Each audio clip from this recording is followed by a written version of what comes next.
Y ahora la 10ª lección del Apocalipsis, hablando de la iglesia en Filadelfia, la iglesia misionera. Vamos a ver lo que el Señor dice aquí en capítulo 3, comenzando con el versículo 7. Escribe al ángel de la iglesia en Filadelfia. Esto dice el santo, el verdadero, el que tiene la llave de David, el que abre y ninguno cierra, y cierra y ninguno abre. Yo conozco tus obras, y aquí he puesto delante de ti una puerta abierta, la cual nadie puede cerrar, porque aunque tienes poca fuerza, has guardado mi palabra y no has negado mi nombre.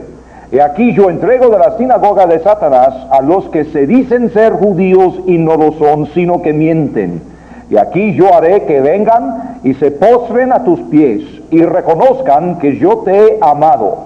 Por cuanto has guardado la palabra de mi paciencia, yo también te guardaré de la hora de la prueba que ha de venir sobre el mundo entero para probar a los que moran sobre la tierra. Y aquí yo vengo pronto, retén lo que tienes para que ninguno tome tu corona. Al que venciere, yo le haré columna en el templo de mi Dios y nunca más saldrá de allí. Y escribiré sobre él el nombre de mi Dios y el nombre de la ciudad de mi Dios, la nueva Jerusalén, la cual desciende del cielo de mi Dios, y mi nombre nuevo. El que tiene oído, oiga lo que el Espíritu dice a las iglesias. Ahora, la comisión es a la iglesia de Filadelfia, o al ángel de la iglesia de Filadelfia. Hablando de la ciudad de Filadelfia, esta ciudad era un centro de la civilización griega, y en este sentido era una ciudad misionera en el mundo romano. Es decir, que los griegos pretendían avanzar sus propias culturas, su civilización, sus estudios en medio de un mundo romano. En el sentido del humanismo, era una ciudad misionera. Fue fundada 189 años antes de Cristo por el rey de Pérgamo, Atalo Filadelfia. Así que era una ciudad nueva, y no como las otras ciudades. Una ciudad nueva dedicada a los idealismos griegos. Una ciudad famosa por sus excelentes vinos, y también por su problema correspondiente, mucho alcoholismo. Fue destruida en el año 17 por el mismo terremoto que destruyó también la ciudad de Sardis, y fue reconstruida con la ayuda del emperador Tiberio, y sigue siendo una gran ciudad hasta el día de hoy, con el nombre de Al-Asair. Está situada a unos 46 kilómetros al sureste de Sardis. Y como todos saben, Filadelfia quiere decir el amor fraternal. Pero también había una iglesia en Filadelfia. Con Esmirna son las únicas dos iglesias que existen hasta el día de hoy. Son las únicas dos iglesias que no recibieron condenación de parte del Señor Jesucristo. La iglesia perseguida y la iglesia misionera. Y son las únicas dos iglesias que quedan hasta el día de hoy. La iglesia en Filadelfia continuó siendo un testimonio predominante en el mundo musulmán hasta que el remanente salió de Grecia después de la Primera Guerra Mundial. Ahora la iglesia ha perdido su fuerza y su testimonio tan fuerte, pero estas son las únicas dos que existen hasta el día de hoy. Ahora, ¿qué podemos aprender en cuanto a la persona de Cristo? ¿Qué les dice a esta iglesia misionera? La iglesia de la puerta abierta. Escribe al ángel de la iglesia en Filadelfia. Esto dice el santo, el verdadero, el que tiene la llave de David, el que abre y ninguno cierra, y cierra y ninguno abre. Primero, dice que es el santo, una afirmación de su deidad. En Isaías capítulo 6, el versículo 3, Isaías 6, el versículo 3, dice: y el uno al otro daba voces diciendo: Santo, Santo, Santo, Jehová de los ejércitos, toda la tierra está llena de su gloria. Isaías, por supuesto, relatando la historia de su llamamiento. ¿Quién es santo? Dios es santo. Tantas referencias hay en la Biblia. Y es también nuestra responsabilidad, según 1 de Pedro 1:16. Tenemos nosotros que ser santos porque Él es santo.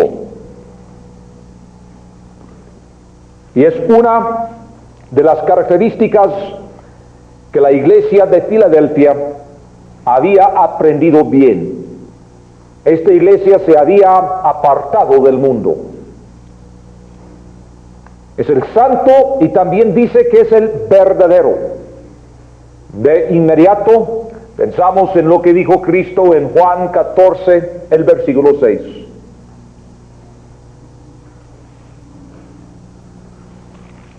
La vida, el camino, la verdad. Él es el verdadero. La iglesia de Filadelfia había purificado su doctrina, había confiado en la palabra del Señor.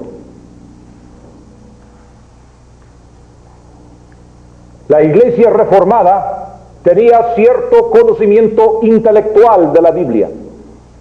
La iglesia en Filadelfia había obedecido la palabra del Señor. Es el santo, es el verdadero y el que tiene la llave de David. La llave de David es un símbolo de autoridad y el cumplimiento de todas sus promesas. Isaías 22:22 nos habla de este asunto. Isaías 22:22, una profecía mesiánica. Y pondré la llave de la casa de David sobre su hombro, y abrirá, y nadie cerrará, cerrará, y nadie abrirá. Y lo hincaré como clavo en un lugar firme, y será por asiento de honra a la casa de su padre. Así que, otra vez podemos ver que cada elemento de este libro del Apocalipsis se puede entender por comparar la Escritura con la Escritura. La llave de David, el que abre y ninguno cierra, y cierra y ninguno abre. Cristo mismo era el poder motivador tras el movimiento misionero en la era de la iglesia de Filadelfia. La iglesia reformada es el tiempo más o menos de 1500 hasta 1700. Creo que no les di ese dato en la lección anterior. Y esta iglesia, la iglesia misionera, se trata de la iglesia más o menos del año 1700 hasta 1900. Lo que se llama en la historia la edad dorada de misiones.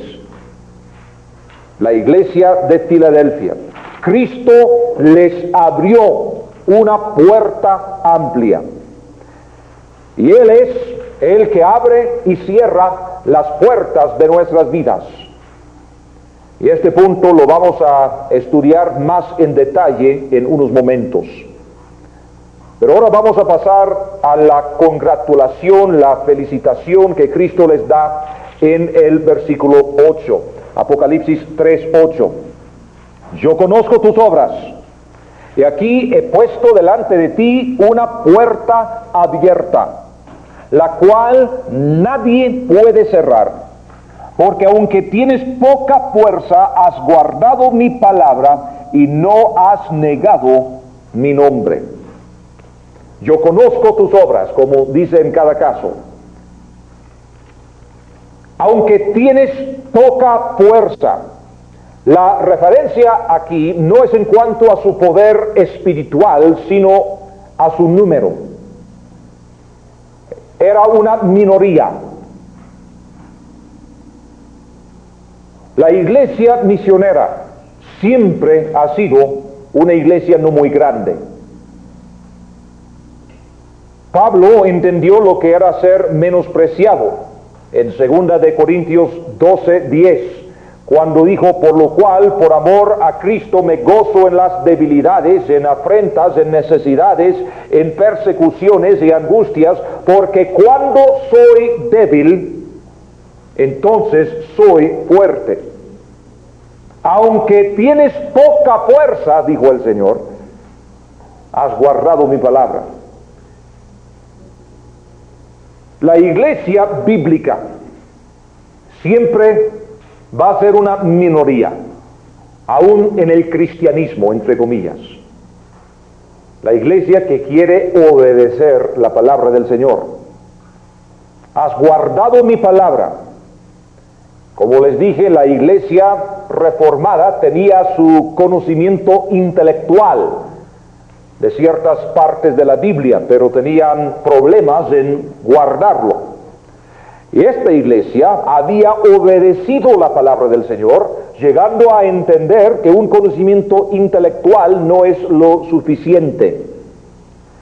Dice además: no has negado mi nombre. Mientras que el guardar la palabra de Dios tiene que ver con evitar pecados directos, este comentario en particular tiene que ver con el pecado indirecto. No has negado mi nombre. Debemos entender lo que es el nombre de Cristo, en realidad lo que es.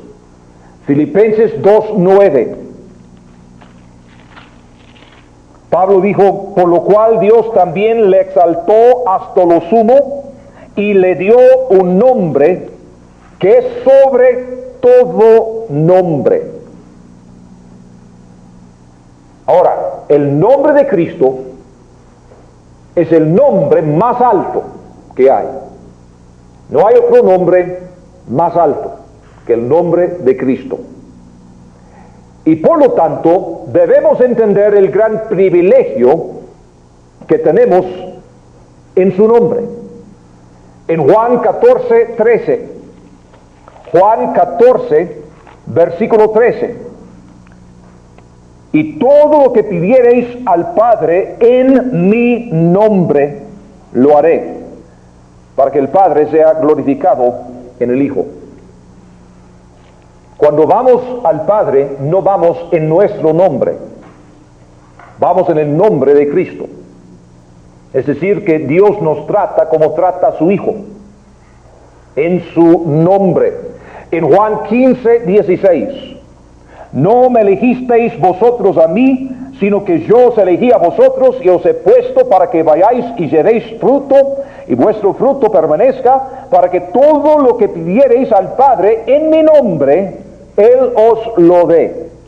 También en capítulo 16, versículo 23, 16:23, dice: en aquel día no me preguntaréis nada. De cierto os digo, que todo cuanto pidiereis al Padre en mi nombre, Él os lo dará.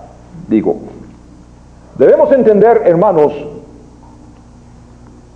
que orar en el nombre del Señor Jesucristo es un privilegio enorme. Nosotros no tenemos nada, no somos nada. Y cuando llegamos al Padre, llegamos en el nombre de Cristo Jesús. No son palabras que agregamos a las oraciones. Todo esto te lo suplicamos en el nombre de Cristo. No es malo decirlo, pero no es eso que nos da el poder. Es la posición. Es como entrar en la casa presidencial. ¿Y quién eres tú? Bueno, si tienes una nota que tiene el nombre de alguna persona reconocida, entonces puedes entrar. Así que nosotros podemos entrar en los palacios del cielo porque entramos en el nombre de Cristo. Ahora, Colosenses 3:17. Colosenses 3:17. Y todo lo que hacéis, sea de palabra o de hecho, hacedlo todo en el nombre del Señor Jesús, dando gracias a Dios Padre por medio de Él.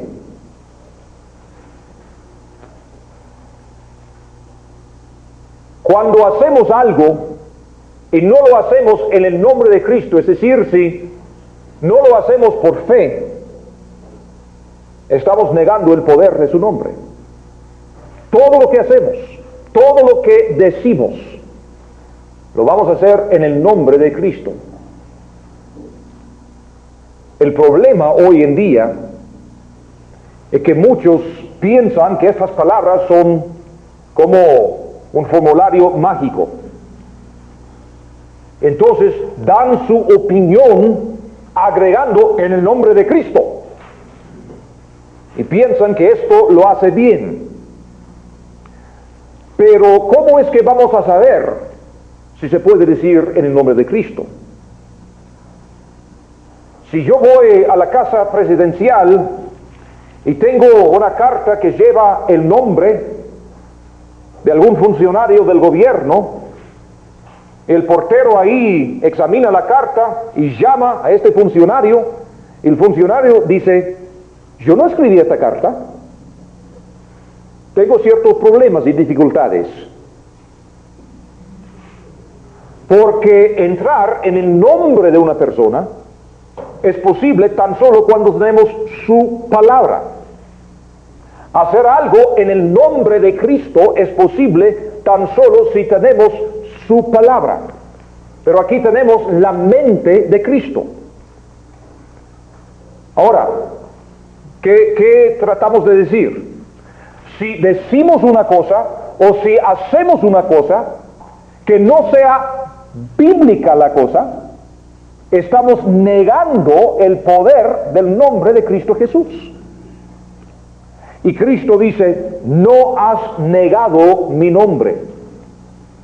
Es decir, hacían sus cosas en el nombre de Cristo Jesús. Actuaban bíblicamente. La Biblia fue su guía. Estudiando la historia de misiones, puedo enseñarles y puedo confirmar que el nacimiento de misiones modernos fue el resultado de hombres individuales escudriñando las Escrituras y averiguando la voluntad de Dios en la Biblia. Y puedo llevarlos paso por paso hasta llegar a esta edad dorada de misiones, para entender que esta es la iglesia que no había negado el nombre del Señor Jesús. Haciendo todo en el nombre de Jesús, habla de una vida de fe sin límites. Si yo sé lo que dice la Biblia, puedo actuar con una confianza completa. Mire, hermano, ¿qué opina usted? ¿Y qué piensa? ¿Y qué importa? Si yo sé lo que dice la Biblia, entonces puedo actuar con toda la confianza del mundo. Romanos 14, 23. Si no actuamos de esta forma, tenemos que tomar en cuenta las palabras de Pablo aquí en Romanos 14, 23. Pero el que duda sobre lo que come es condenado porque no lo hace con fe, y todo lo que no proviene de fe es pecado.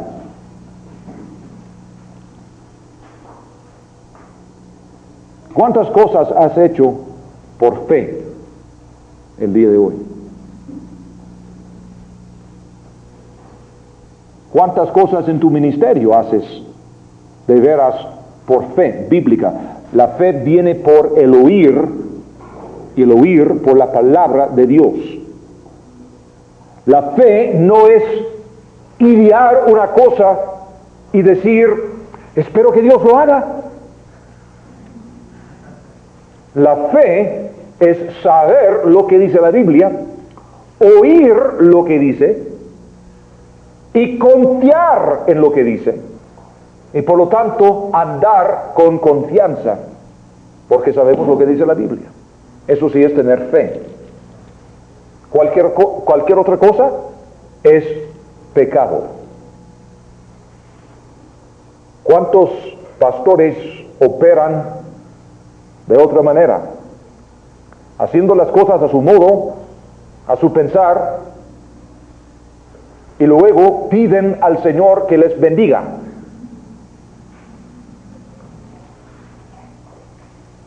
Y sinceramente por eso no tiene mucho poder. Es muy fácil usar el nombre de Dios en vano, aun cuando no maldecimos. Cuando tenemos una idea que es nuestra y decimos, en el nombre de Cristo, ¿qué estamos haciendo? Usando el nombre de Dios en vano y pecando. Bueno, yo creo que, a mí me parece, pues yo pienso que en el nombre de Cristo es una contradicción y además un pecado, y es tomar en vano el nombre de Dios. Igual ser llamado cristiano, que es una forma del nombre Cristo, y no vivir como Cristo, es tomar en vano su nombre. ¿Cuál es la condenación? Ninguna. Ninguna. 2 iglesias no recibieron condenación, esta y la iglesia de Esmirna. Pero consejo sí, versículo 11. Apocalipsis 3:11.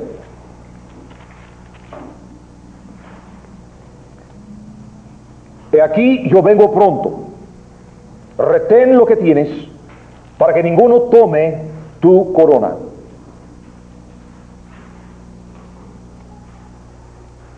Primero vamos a considerar el mandamiento que dice, retén lo que tienes.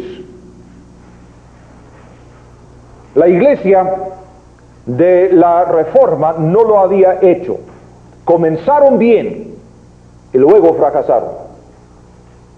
En este pasaje se mencionan por lo menos 3 cosas que tenía esta iglesia: obediencia a la palabra de Dios, fidelidad al nombre de Cristo y paciencia en las pruebas, porque ellos confiaban en la palabra de Dios. Luego el Señor les da consejo para que ninguno tome su corona, dice aquí, para que ninguno tome su corona. Vamos a ver 2 de Juan 2, o digo 2 de Juan 8. 2 de Juan, versículo 8.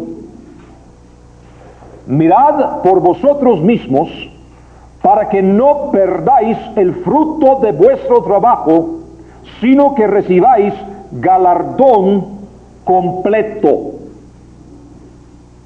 Ahora, si no fuera posible recibir galardón incompleto, este versículo no tendría significado. Entonces tenemos que tener mucho cuidado, no para perder la salvación, sino porque es posible que alguien tome nuestra corona. Es posible recibir un galardón, la misma cosa, incompleto. Hay muchos ejemplos en la palabra de Dios. Génesis 25. Génesis 25, 34. El caso de Esaú y Jacob. Génesis 25, 34. Entonces Jacob dio a Esaú pan y del guisado de las lentejas, y él comió y bebió y se levantó y se fue. Así menospreció Esaú la primogenitura. Menospreció Esaú la primogenitura. Ahora vamos a ver capítulo 27, versículo 36. 27, 36.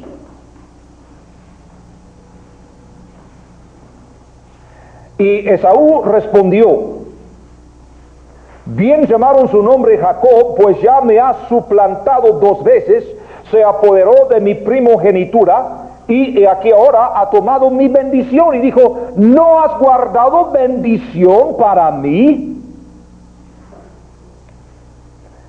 Isaac respondió y dijo a Esaú: he aquí yo le he puesto por señor tuyo, le he dado por siervos a todos sus hermanos, de trigo y de vino le he provisto. ¿Qué pues te haré a ti ahora, hijo mío?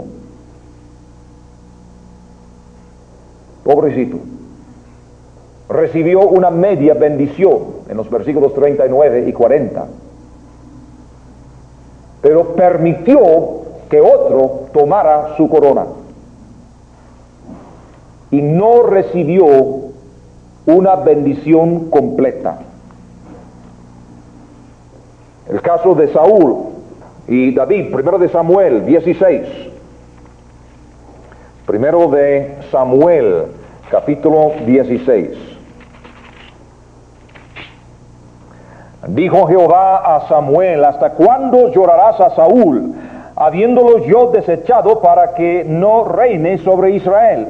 Llena tu cuerno de aceite, y te enviaré a Isaí de Belén, porque de sus hijos me he provisto de rey. Luego el versículo 13. Y Samuel tomó el cuerno de aceite y lo ungió en medio de sus hermanos, y desde aquel día en adelante el Espíritu de Jehová vino sobre David. Se levantó luego Samuel y se volvió a Ramá. Saúl perdió su bendición. David la toma. David la recibe.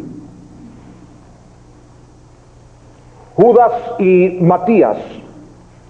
Judas perdió su oportunidad y otro tomó su lugar, según la profecía en los Salmos, citado por Pedro en el aposento alto, en Hechos capítulo 1, versículos 25 y 26. Ahora, gracias al Señor, hay también los que pueden alcanzar su corona. Segunda Timoteo 4, Segunda Timoteo capítulo 4. Nosotros también tenemos coronas que nos esperan. Segunda Timoteo 4, versículo 7. He peleado la buena batalla, he acabado la carrera, he guardado la fe, por lo demás me está guardada la corona de justicia, la cual me dará el Señor, juez justo, en aquel día. Y no solo a mí, sino también a todos los que aman su venida. Muy pocos de ustedes van a morir mártires, probablemente. No todos pueden ser pastores. Todos pueden amar su venida. Hay una corona que se nos promete si amamos su venida. Pero, versículo 5 del mismo capítulo. Pero tú, sé sobrio en todo, soporta las aflicciones, haz obra de evangelista, cumple tu ministerio. Cumple tu ministerio. Muchos no van a cumplir sus ministerios y van a perder sus coronas. Así que el Señor les da este consejo: retén lo que tienes, que ninguno tome tu corona. Y también otro consejo más en este pasaje, en Apocalipsis capítulo 3, en cuanto a la segunda venida. He aquí, yo vengo pronto. He aquí, yo vengo pronto. Mateo 24, 42. Mateo capítulo 24, el versículo 42, que dice: velad pues, porque no sabéis a qué hora ha de venir vuestro Señor. Pero sabed esto, que si el padre de familia supiese a qué hora el ladrón habría de venir, velaría y no dejaría minar su casa, Por tanto también vosotros estad preparados, porque el Hijo del Hombre vendrá a la hora que no pensáis. ¿Quién es pues el siervo fiel y prudente, al cual puso su Señor sobre su casa para que les dé el alimento a tiempo? Bienaventurado aquel siervo al cual cuando su Señor venga le halle haciendo así. De cierto os digo que sobre todos sus bienes le pondrá. Pero si aquel siervo malo dijere en su corazón, mi Señor tarda en venir, y comenzare a golpear a sus consiervos, y aun a comer y a beber con los borrachos, vendrá el Señor de aquel siervo en día que éste no espera, y a la hora que no sabe, y lo castigará duramente, y pondrá su parte con los hipócritas. Allí será el lloro y el crujir de dientes. Con mucho cuidado. Ahora, vamos a recordar la aplicación que tienen estas cartas en cuanto a la tribulación. Y Mateo capítulo 24, a propósito, está en el contexto de la tribulación. Nada tiene que ver con la iglesia, si uno lee el contexto. No tiene que ver con el contexto. Toda clase de mala doctrina sale de estos capítulos 24 y 25 por personas muy sinceras, tratando de enseñar que la salvación se puede perder sin leer los dos capítulos para ver que se habla de un tiempo cuando la iglesia no está. Está hablando de lo que va a pasar con los judíos en la tribulación, cuando están guardando el sábado, que no lo guardamos actualmente. Está hablando de aquellos que están en Judea, no en Querétaro. Así que el contexto es otro. Pero el principio es el siguiente. Tenemos que reconocer que podría venir el Señor Jesucristo en cualquier momento. No hay ninguna profecía que tiene que cumplirse antes del arrebatamiento de la iglesia. No hay. Cristo podría arrebatar la iglesia el día de hoy. Y aquí yo vengo pronto. Ese es el consejo que Cristo da a la iglesia misionera. Les pone una condición en Apocalipsis capítulo 3. En realidad 3 promesas les da aquí en versículo 8 para comenzar. 3:8. Yo conozco tus obras, y aquí he puesto delante de ti una puerta abierta, la cual nadie puede cerrar, porque aunque tienes poca fuerza, has guardado mi palabra y no has negado mi nombre.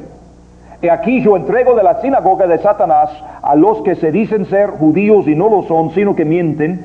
He aquí yo haré que vengan y se postren a tus pies y reconozcan que yo te he amado.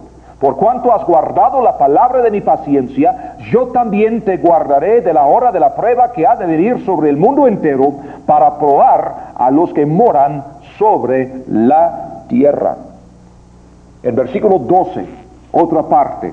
Al que venciere, yo lo haré columna en el templo de mi Dios, y nunca más saldrá de allí, y escribiré sobre él el nombre de mi Dios y el nombre de la ciudad de mi Dios, la nueva Jerusalén, la cual desciende del cielo de mi Dios, y mi nombre nuevo.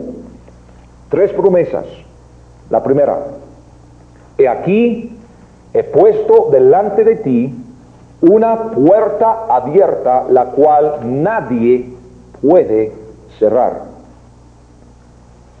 Ahora, esta es la puerta abierta de misiones que tanto caracterizó a esta época. Hace contraste con la siguiente iglesia que vamos a estudiar, la de Laodicea, que era la iglesia de la puerta cerrada. La de Filadelfia, la iglesia abierta, o la puerta abierta. La iglesia de Laodicea, la iglesia de la puerta cerrada. En 1 de Corintios capítulo 16, versículo 9. 1 de Corintios 16, 9. Vamos a hablar un ratito de puertas abiertas. 16, 9.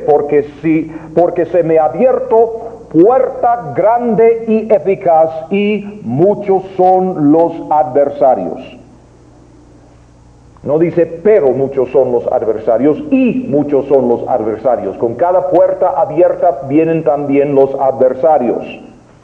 En 2 de Corintios 2:12, 2 de Corintios 2:12, cuando llegué a Troas para predicar el Evangelio de Cristo, aunque se me abrió puerta en el Señor, no tuve reposo en mi espíritu por no haber hallado a mi hermano Tito, así despidiéndome de ellos partí para Macedonia. Colosenses 4, versículo 3. Colosenses 4, versículo 3. Orando también al mismo tiempo por nosotros para que el Señor nos abra puerta para la palabra, a fin de dar a conocer el misterio de Cristo por el cual también estoy preso. Y Hechos 14, 27. Hechos 14, 27. Y habiendo llegado y reunido a la iglesia, referieron cuán grandes cosas había hecho Dios con ellos y cómo había abierto la puerta de la fe a los gentiles. Dios abre las puertas. Dios cierra las puertas. Y de los ejemplos que hemos visto, podemos ver que Dios nos abre puertas de vez en cuando para proclamar el Evangelio. Aprendimos también que hay oportunidades cuando Dios nos abre puerta y por X razón no entramos. Como dijo Pablo, de la puerta en Troas. Nosotros también tenemos una puerta abierta si guardamos la palabra del Señor. Nadie puede cerrar la puerta que Dios abre. Ni dinero, ni tiempo, ni circunstancias, ni personas. Cuando Dios abre una puerta, dice, nadie puede cerrarla. Y Dios le abrió puerta a esta iglesia porque esta iglesia guardaba su palabra. Y es la primera iglesia desde la iglesia perseguida de Esmirna que tenía esta característica de tener una buena actitud de corazón en cuanto a la palabra de Dios. Lo que nos da puerta abierta es la actitud de nuestro corazón en cuanto a la palabra del Señor. Nuestra honestidad con la Biblia. Así que les abrió puerta. Hermanos, en el curso de misiones vamos a ver las maravillas que sucedieron en esos 200 años aproximadamente, de 1700 a 1900. El mundo jamás ha visto un tiempo de misiones como aquel tiempo. Una puerta abierta. Pero se trata de una gente que mantenía una buena actitud de corazón en cuanto a la palabra del Señor. Podemos cometer muchos errores de mal juicio, digamos. Pero si tenemos un buen corazón, el Señor aún aprovecha de los errores para enseñarnos y abrirnos puerta. No hay nadie libre de error y de pecado. Pero si uno tiene buena actitud en cuanto a la Biblia, si es honesto en cuanto a la Biblia, Dios le abre puerta y nadie puede cerrar esta puerta. Dios abre las puertas. Ahora, quizá es tiempo de observar algo. Comenzamos con la iglesia apostólica, la iglesia de Éfeso. Y vimos que era la iglesia que dejó su primer amor. Luego pasamos a la iglesia de Esmirna, la iglesia perseguida, que pasó por las grandes persecuciones. Ahí en los 200 primeros años de la iglesia. Luego pasamos por la iglesia que se casó con el mundo, comenzando con la conversión, la supuesta conversión de Constantino. La iglesia que se comenzó en aquel tiempo sigue hasta el día de hoy. Y en realidad es la misma iglesia de Tiatira, la misma iglesia del milenio satánico. La iglesia reformada sigue hasta el día de hoy. Siempre muerta, pero sigue hasta el día de hoy. Oigan, la iglesia misionera sigue hasta el día de hoy. Aunque no tiene mucha fuerza, sigue porque ha guardado su palabra. Así que cualquier iglesia puede ser una iglesia en el espíritu de la iglesia de Filadelfia. Y nosotros, en nuestro caso, hemos tomado la decisión de pedirle al Señor ser una iglesia como la iglesia de Filadelfia. Queremos ser una iglesia con el espíritu de Filadelfia en una época de la Odisea. Y es posible. Es posible ser un Daniel aún en un tiempo de cautiverio. Y es posible ser la iglesia de Filadelfia aún en el tiempo de la iglesia de la Odisea. Depende de lo que quieres. No tienes que ser como la iglesia de la Odisea, que vamos a ver en la siguiente lección. Cualquiera hoy en día puede tener una puerta abierta. Una puerta que el Señor abre y ninguno cierra. Si obedece la palabra del Señor, si guarda la palabra, si no niega el nombre de Cristo, cualquiera puede tener esta puerta abierta. La segunda promesa la encontramos en el versículo 9, una promesa de victoria sobre sus enemigos. Y aquí yo entrego de la sinagoga de Satanás a los que se dicen ser judíos y no lo son, sino que mienten. Y aquí yo haré que vengan y se postren a tus pies y reconozcan que yo te he amado. La sinagoga de Satanás ya se ha tratado anteriormente en capítulo 2, versículo 9. En la historia se trata de los judaizantes entrando en las iglesias pretendiendo convertir a los gentiles en judíos para crecer espiritualmente.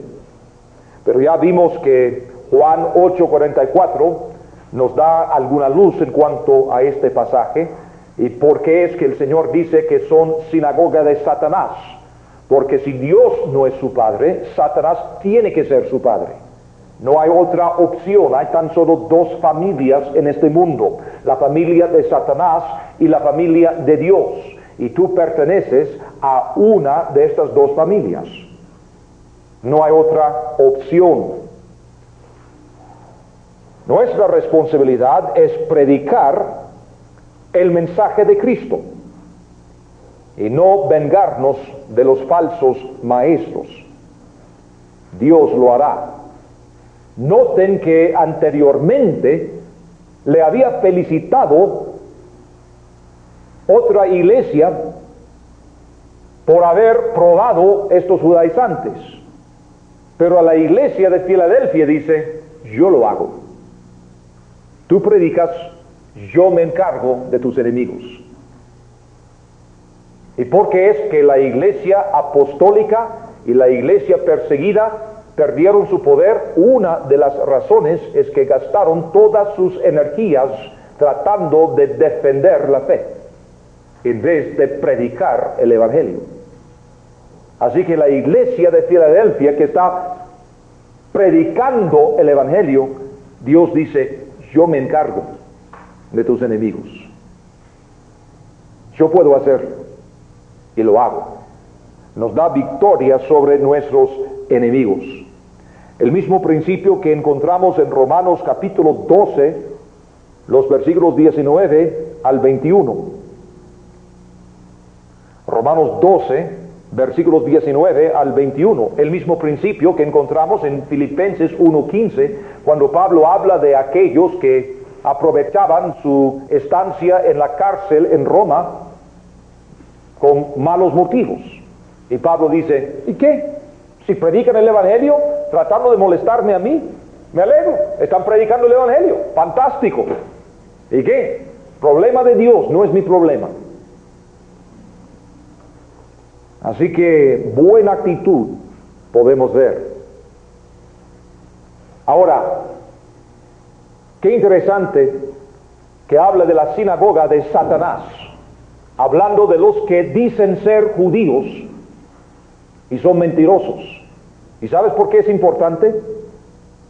Porque durante la etapa histórica que corresponde a la iglesia de Filadelfia, se popularizó la enseñanza de la iglesia universal.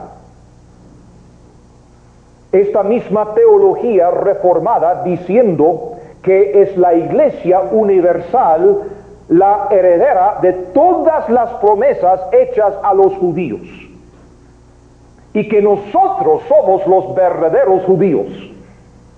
Ya los judíos no existen.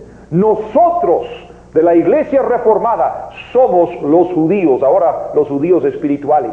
Y esas promesas que Dios dio en cuanto a la tierra, pues no tienen validez. Y tratan de espiritualizar todas las promesas del Antiguo Testamento, aplicándolas a la iglesia universal en este tiempo. Qué interesante que a esta iglesia el Señor les advierte en cuanto a estos judaizantes. Y predicaban que nosotros, por nuestros esfuerzos misioneros, vamos a hacer entrar el reino.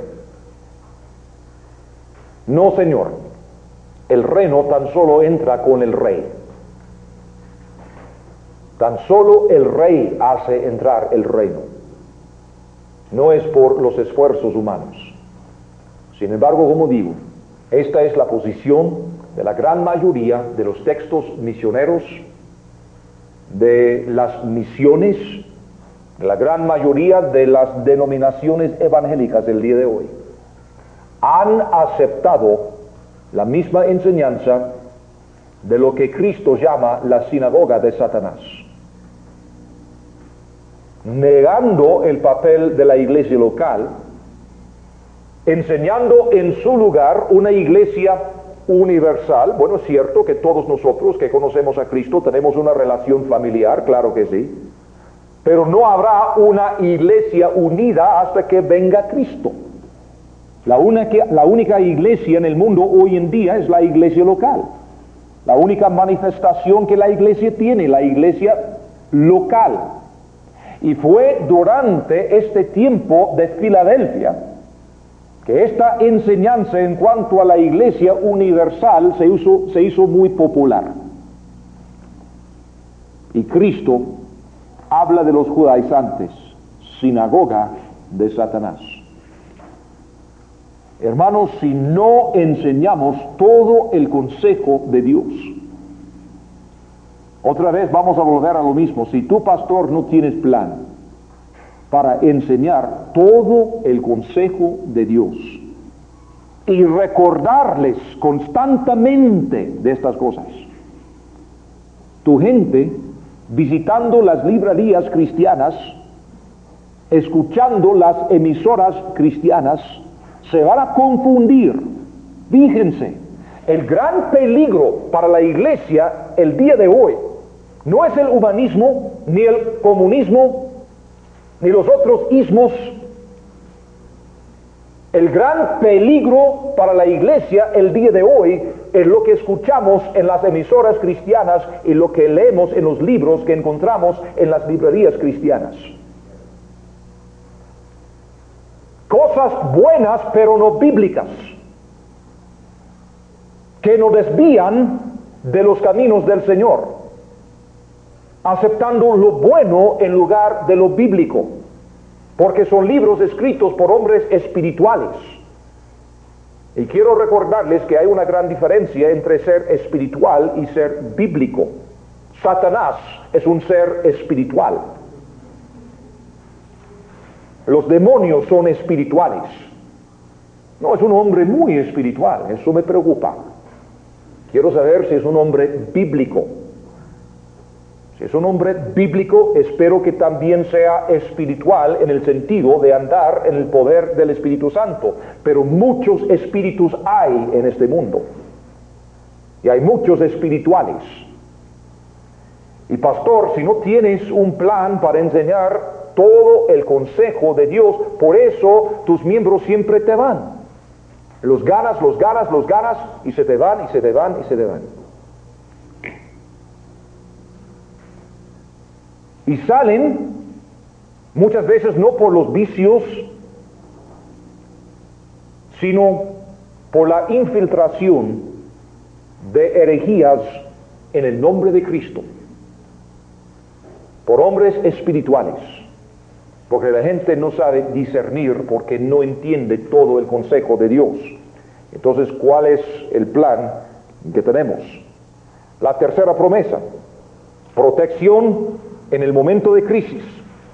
Aquí dice en versículo 10, por cuanto has guardado la palabra de mi paciencia, yo también te guardaré de la hora de la prueba que ha de venir sobre el mundo entero para probar a los que moran sobre la tierra.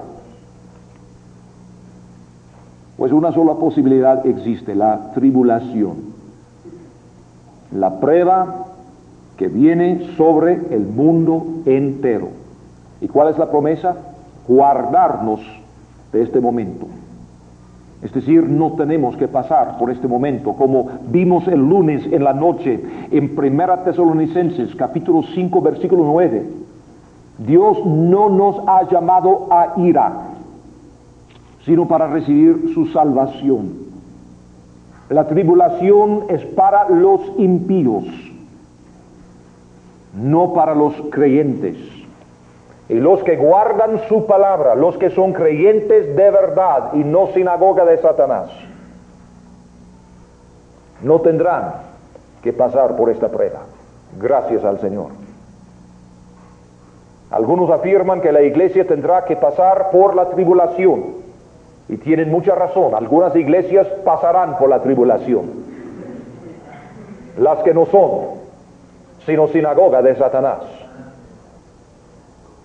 Pero los verdaderos, los nacidos de nuevo, los que han recibido la salvación y el perdón de pecado, no han sido llamados a la ira, sino a recibir salvación en Cristo Jesús. Y esta es la promesa que tenemos. La manifestación de esta promesa, 2 Timoteo capítulo 4, haciendo aplicación personal. Ahora, Pablo no tuvo que esperar hasta la tribulación, pero tuvo su propia tribulación.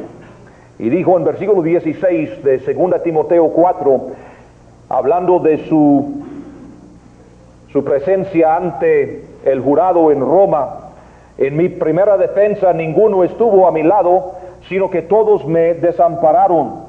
No les he tomado en cuenta, pero el Señor estuvo a mi lado y me dio fuerzas para que por mí fuese cumplida la predicación y que todos los gentiles oyesen. Así fui librado de la boca del león, y el Señor me librará de toda obra mala y me preservará para su reino celestial. A Él sea gloria por los siglos de los siglos. Amén. Y dijo esto poco antes de morir mártir. Hay también 3 promesas para el vencedor, que vimos en versículo 12. Al que venciere, yo haré columna en el templo de mi Dios y nunca más saldrá de allí. Una columna habla de estabilidad. En Gálatas capítulo 2, el hermano de Cristo se llama una de las columnas de la iglesia. Ahora tenemos que recordar que esto fue escrito después del terremoto y había temblores constantes en esta región, lo que forzó a muchos a salir de la ciudad. Hace no muchos años salieron miles de personas del DF llegando aquí a Querétaro, ¿verdad? Saliendo de los temblores. Y una persona que ha pasado por temblores, y nosotros que hemos pasado por temblores entendemos lo que es una columna. Tiene un significado muy especial.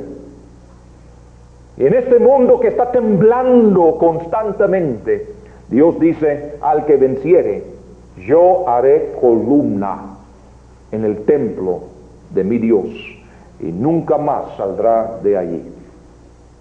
Yo recuerdo una mañana, hace muchos años, estaba desayunando con un hermano en el restaurante de un hotel en San Salvador cuando comenzó a temblar fuertemente. Y en una reacción muy natural, nosotros mirando aquí, mirando por allá, y viendo que este temblor no iba a parar, sino que aumentaba, había unas columnas así, en este lugar. ¿Y qué hicimos? Fuimos corriendo a las columnas. Ahí estuvimos. Qué bueno es tener columnas. Y la promesa que Dios le da a la iglesia misionera es esta promesa de estabilidad. Les aseguro que la iglesia inestable no es una iglesia misionera. No puede ser iglesia misionera, porque la iglesia misionera tiene que ser una iglesia estable, una columna. En segundo lugar, dice, y escribiré sobre él el nombre de mi Dios y el nombre de la ciudad de mi Dios, la nueva Jerusalén, la cual desciende del cielo de mi Dios. Si entendemos la historia, entendemos que el nombre de esta ciudad se había cambiado varias veces. Muchas veces, para decir la verdad. Y no sé si hay ciudades aquí en México, pero en muchos países hay ciudades donde a cada rato cambian el nombre de la ciudad. ¿Y dónde vives? Bueno, a ver, vamos a ver. Hoy es el día. Pues vivimos en tal ciudad y constantemente están cambiando el nombre de la ciudad. A veces son las calles, ¿verdad? Que cambian de nombre con cada político, con cada evento, con cada fecha y a cada rato cada visita del Papa y todo esto, y siempre están cambiando los nombres de las calles. Y a uno no le da sentido de estabilidad, ¿verdad? Pero qué bueno que Dios le dice, yo les doy un nombre fijo, porque es mío. Es el nombre de la Jerusalén celestial. Es el nombre de Cristo. Y qué bueno saber, y es lo mismo que vimos en Apocalipsis capítulo 2, versículos 2 y 3 a propósito. Qué bueno saber que tenemos un nombre estable. Me llamo Cristiano. Y ese nombre no cambia hasta que Cristo cambie. Y no va a cambiar. Tengo estabilidad. Muchas personas no saben quiénes son. Y no tienen seguridad. Además dice, y mi nombre nuevo. Y mi nombre nuevo. Otra promesa que le da. Y mi nombre nuevo. En capítulo 2, versículo 17, el que tiene oído, oiga lo que el Espíritu dice a las iglesias. Al que venciere, daré a comer del maná escondido, y le daré una piedrecita blanca, y en la piedrecita escrito un nombre nuevo, el cual ninguno conoce sino aquel que lo recibe. Hermanos, esto habla de una relación íntima con Cristo Jesús. Una relación íntima. Tener un nombre que nadie más conoce. A veces entre esposos hay nombres de cariño que se emplean. ¿Por qué te ríes, Kat? Entre esposos, estos nombres de cariño, a veces son nombres utilizados solamente entre los esposos. Fiscal ya está aprendiendo esto, por eso se ríe. Y qué bueno saber que de Cristo Jesús recibimos un nombre nuevo, no conocido por ningún otro, una relación personal e íntima con Él. Qué cosa más preciosa. En 1 de Juan 3:2, amados, ahora somos hijos de Dios y aún no se ha manifestado lo que hemos de ser, pero sabemos que cuando Él se manifieste, seremos semejantes a Él, porque le veremos tal como Él es. Y tenemos su nombre nuevo. Nadie sabe cuál es, sino aquel que lo recibe. Tú no puedes saber la relación que tengo con Cristo. Es algo personal. Puedo dar testimonio, pero no puedes entender. Tampoco puedo entender yo la relación que tú tienes para con el Señor Jesucristo. Con todas las personas en este mundo, tenemos una relación personal con el Señor Jesucristo. Así que la iglesia misionera es la iglesia que recibe promesas de una puerta abierta, que Dios se encarga de sus enemigos, que va a recibir estabilidad, que va a recibir un nombre estable y un nombre que implica una relación íntima con el Señor Jesucristo. ¿Y sabes por qué? ¿Cuál es el corazón de Dios? Misiones. ¿Qué le motiva a Dios? Su deseo de alcanzar a los inconversos. Vino a buscar a los perdidos. Este es el corazón de Dios. Y si nosotros, por obedecer su palabra, llegamos a sentir su corazón, sentir las palpitaciones de su corazón, si llegamos a tocar ese corazón de Dios, tenemos que ser iglesias misioneras. Tenemos que ser iglesias misioneras. Una de las razones que quiero enseñar este curso sobre misiones es que cualquier iglesia puede participar en misiones. Como digo, las iglesias de Noruega dan más dinero a misiones que cualquier otro país en el mundo. Pero ni sus pastores conocen a Cristo. Yo muchas veces he recibido ayuda en mi ministerio de parte de inconversos. Inconversos dando dinero para sostener el ministerio. Cualquiera puede participar en misiones. Sin embargo, el hombre espiritual tiene que participar en misiones. El hombre bíblico y espiritual, digo. Porque entiende el corazón de Dios. Y por ende, la iglesia que no hace nada en cuanto a misiones, o muy poco, confiesa su carnalidad. Porque no entiende el corazón de Dios y no tiene relación íntima con Cristo. Puede tener buenos programas y buena membresía, conversiones y bautismos, Pero la iglesia que no participa activamente en la evangelización mundial, no tan solo es desobediente al mandamiento de Dios, sino confiesa abiertamente su carnalidad, a pesar de sus muchas actividades y su fachada de éxito. Y lo mismo para individuos. Cualquiera que no tiene corazón para misiones, confiesa su carnalidad y falta de obediencia a la palabra.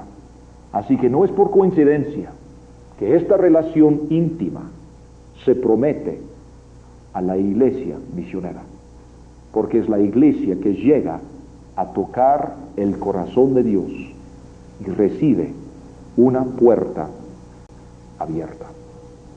Vamos a descansar unos 5 minutos y terminar estas 7 iglesias.